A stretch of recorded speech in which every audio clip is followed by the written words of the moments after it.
Hey y'all, it's Lauren, and I want to talk the Crenshaw Kings series. It took me a year and a half to finish the series. And I know that's a very long time to read a 9 book series, but because I'm a audiobook queen, I did wait until all of them were available after I finished The Marriage Favor. So once they became available, it realistically took me 2 months to finish the entire series. Yeah. So here is my rapid fire of each couple. First, we have Stasi and Asif, Lisara and Prime, LaQuay and Scotland, Bashar and Annalisa. We have then Simone and Yolani, Shakur and Presley, Kari and Couture, Unique and Cabrina, and Banks and Willow. That's my 1 through 9. So Asif and Astasi are the number one couple in my book. I genuinely enjoyed, we did have a little bit of a background information about Stasi and things that she was kind of going through. But like once we finally got her book and we saw what she was going through and how her book started off, she is that girl. She actually like stood 10 toes down on things that she did. And now, did she recognize the consequences of her actions in that moment in time? No, but she was just trying to get away. And I'm very glad that she did. Now, Asif did not come in there and was like, oh, she needs my help. That's what he wanted to do, but he had to recognize that, she just needs a friend. And that is why I thoroughly enjoyed their book, probably the most. And it helped that there was still like another child involved, Asif playing the father that stepped up and not the stepfather. That's what it is. So that is why, like, for them, they are my number one couple. And of course, where did Asif get this from? He got this from Big Daddy Prime. Y'all saw what he did with Lisara and why they got married. Y'all saw what he did for Shakur? Yeah. So it makes sense why they are my number two couple. My next favorite couple is LaQuay and Scotland, and I really enjoyed how their relationship kind of started, which was with a threesome. You mean to tell me? You mean to tell me this is how the relationship started? Really enjoyed how LaQuay was there for Scotland while she was just trying to get out of the situation with Art, because she definitely was trapped. Like, she could not find a way out.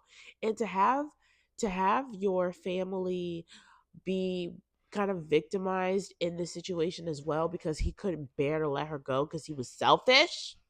Yeah. All right. So then my number 4 couple is Bashar and Annalisa. When I tell you, I was not expecting Nixie to go off the rails like that, all because she thought that Bashar didn't love her. Girl, y'all was together for almost 15 years. Yes, there was no ring, but you decided to have a baby with this man. And then baby Breeza was being taken care of by Lisi anyway. You wasn't even being a good mother. Yeah, Bashar had every right to feel how he feels and to have not put that ring on your finger. Like, it just, it was so much. And I really enjoyed the fact that Lisi had to be the one to step up. Like, she is a strong woman, and the guy that she was dating, he really was just lazy. He didn't understand that he needed to make things work with her too. So she was just like, I have to do everything. I'm tired of being the man and the woman in this relationship. She was really on that. And Bashar had to help her understand, like, relaxing in her feminine energy. I really enjoyed that. So that's why they're my number 4. My number 5 is Simone and Yolani. Oh my gosh, Yolani made Simone work. Okay, you say you can't turn a hoe into a housewife. That is what Yolani did with Simone. This man treated women like they were a piece of meat. He was like, no woman has what I want. I'm just gonna get what I want and bounce. But Yolani said, skirt, if you want to play, baby, you got to play my game. I really enjoyed how he first was like, this was supposed to be a conquest, but I ended up falling in love with your mean ass. I was like, all right, as if you are not as equally mean. She's not mean, you're mean. So I really enjoyed the maturity that we saw with Simone throughout his book, because Yolani really made him work for it. My number six couple is Shakur and Presley. They went through a lot, and I mean, they did go through a lot in their book. This one was a miscommunication trope, which I don't really hate, but I felt like had they actually had the opportunity to speak, there would not have been all of this. Presley went through her own like type of demons because of the things that her mother put her through.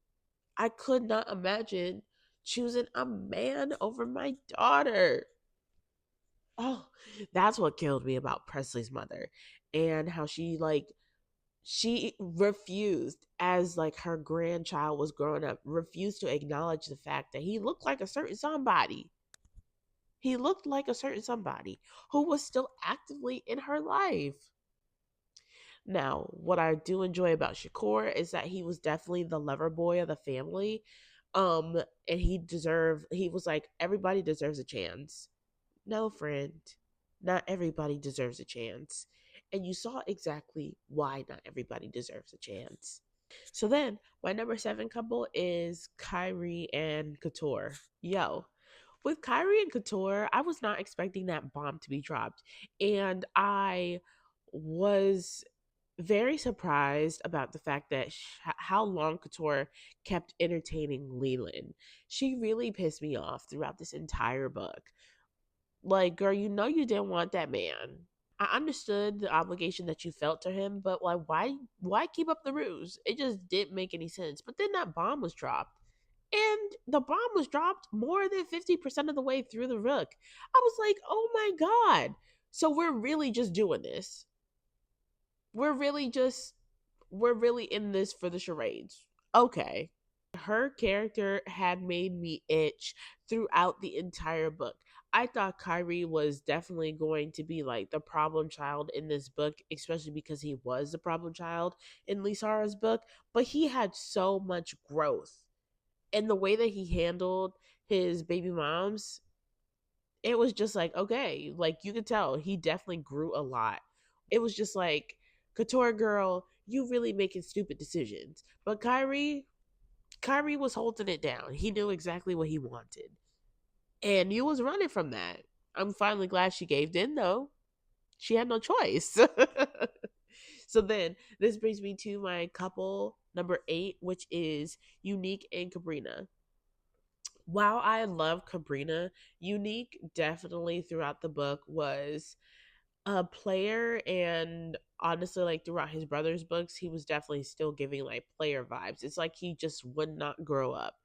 This is why his book was called Love's Most Wanted. Who in their right mind would be juggling two girls in the manner that he did? He was like, oh, one girl has what I want, and the other girl has some things that I want. I don't see myself being with one girl who has it all. No girl has the entire package for me. Insert Cabrina. She had it all. But what I really enjoyed about Cabrina, especially with the way that she was working with Unique, is that she made him become a friend first.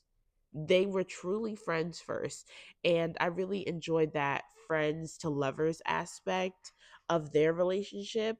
And their book had, I want to say, like the most drama, not the most drama, but the most family drama, because I was not expecting the returning character of the father, and in the manner he came back in this book. I can't believe he really did that again. It was absolutely insane. So then my last couple is Banks and Willow. Now, I enjoyed how Banks was a young girl who's 22, a ballerina, college educated. She had everything going for her. And yes, she could have had any man that she wanted, but she wanted Willow. And Willow is on the opposite side of the spectrum where he is traumatized by the relationship with his mother. He's raising his siblings and he does not know who his father is. Like, he had a lot going on. And I think for me, because he had so much trauma going on, it made him such a deep character.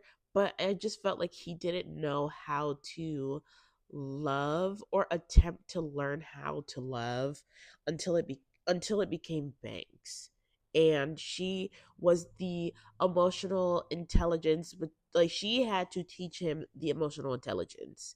And that was a lot, especially for a young 22-year-old to be doing and teaching somebody who is like 28, 26, 28. That's a lot for her to be doing on her own. And I understand why she had to do it. He wouldn't have been able to like grow who he was as an individual towards the end of their book. So, for just because of the emotional intelligence and lack thereof on Willow's part, and like not understanding the depth of who Banks was at her core until he was in her face, maybe that's why they were number 9 for me on their couple list.